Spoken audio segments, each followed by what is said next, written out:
2019కు ముందు ఈయనే స్వయంగా చేసిన మాస్టర్ ప్లాన్ 2019కు ముందు 50,000 ఎకరాలకు సంబంధించి బ్రహ్మాండమైన వరల్డ్ క్లాస్ రాజధాని ఇక్కడ వస్తా ఉందని ఈయనే మాస్టర్ ప్లాన్ తయారు చేసినాడు.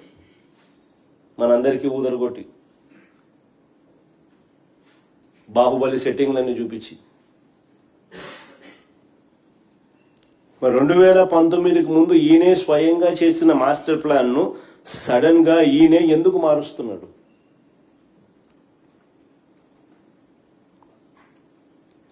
అప్పుడు ఇదే 50,000 ఎకరాల్లోనే బ్రహ్మాండమైన బెస్ట్ క్యాపిటల్ అని చెప్పి ఊదరగొట్టిన ఇదే వ్యక్తి ఈరోజు ఎందుకు మున్సిపాలిటీగా మిగిలిపోతుందని చెప్పి ఎందుకు అంటున్నాడు?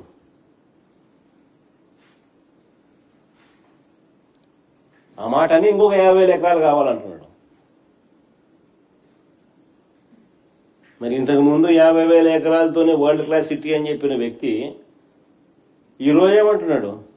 ఆ 50,000 ఎకరాలే అంటే ఇది మున్సిపాలిటీగానే మిగిలిపోతుంది, అందుకని ఇంకొక 50,000 ఎకరాలు కావాలంటున్నాడు. అని ఎందుకు అంటా ఉన్నాడు? ఎక్కడా లేని విధంగా కాస్ట్ పర్ ఎస్ఎఫ్టీ అడుక్కు అయ్యే ఖర్చు ఏకంగా 11,000 నుంచి 14,000 అవుతా ఉంది. కాస్ట్ పర్ ఎస్ఎఫ్టీ ఎక్కడా చూడని విధంగా, ఎక్కడా లేని విధంగా అడుక్కయ్యే ఖర్చు 11,000 నుంచి 14,000 దాకా ఎందుకు అవుతా ఉంది? ఏ స్కాముల వల్ల ఇది ఎగబాకుతా ఉంది అన్న వీటికి సమాధానం ఎక్కడైనా అసెంబ్లీలో చెప్పాడా?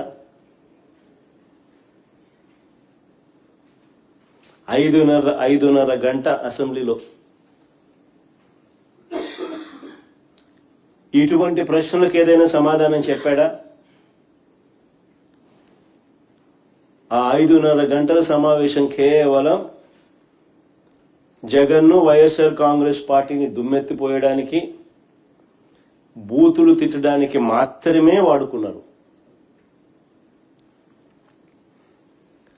రాజధాని పేరిట పట్టపగలు తాను చేస్తా ఉన్న దోపిడీ నుంచి ప్రజలను డైవర్ట్ చేసేందుకు ఈ డ్రామాకు తెరలేపాడు.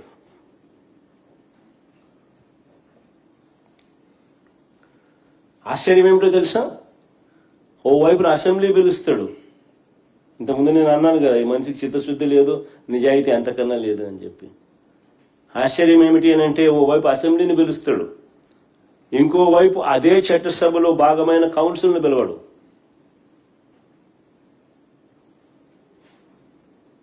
ఇంకోవైపు అదే చట్టసభలో భాగమైన కౌన్సిల్ని పిలవడు. ఎందుకు? కౌన్సిల్ని పిలిస్తే రాజధాని పేరిట చంద్రబాబు చేస్తా ఉన్న అవినీతి భాగోతాన్ని కౌన్సిల్లో సభ్యులు బయట పెడతారని.